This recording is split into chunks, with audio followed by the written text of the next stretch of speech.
I would say the experience I've had with racism was at my job. I currently work at a pharmacy doing customer service, and usually, we help patients who have just come out of the hospital and are maybe not feeling so well, and they just want to pick up their meds and go back home and, attempt to feel better. And usually, used to dealing with that kind of a patient and maybe used to taking maybe like a little bit of the backlash that comes along with that.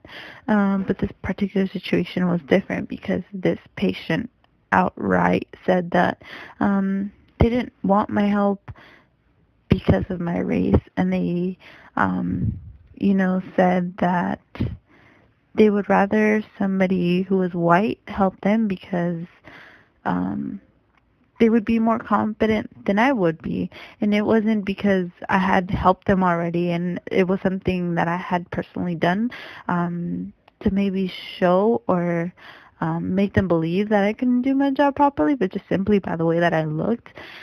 And that for me was really hard to deal with, and it was really hard for me to empathize with that person and maybe say that, maybe it was the fact that they weren't feeling so well that made them act so irrational and so rude.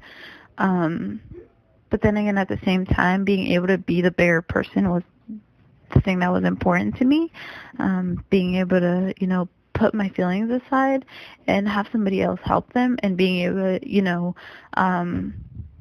help the next person who needed the help that I was willing to offer. Um, and that's what's important, moving on, really.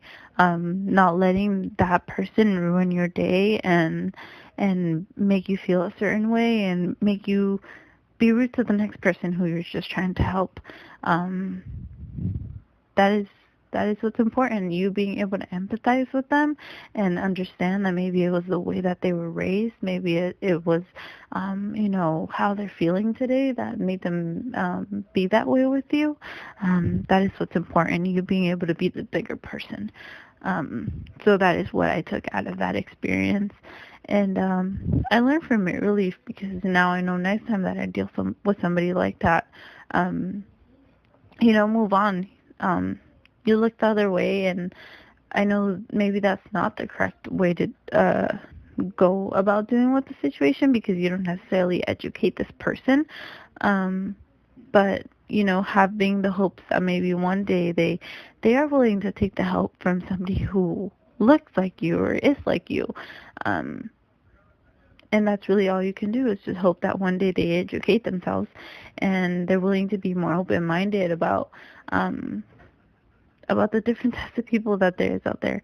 And yeah, just being the bigger person. That's what's really important.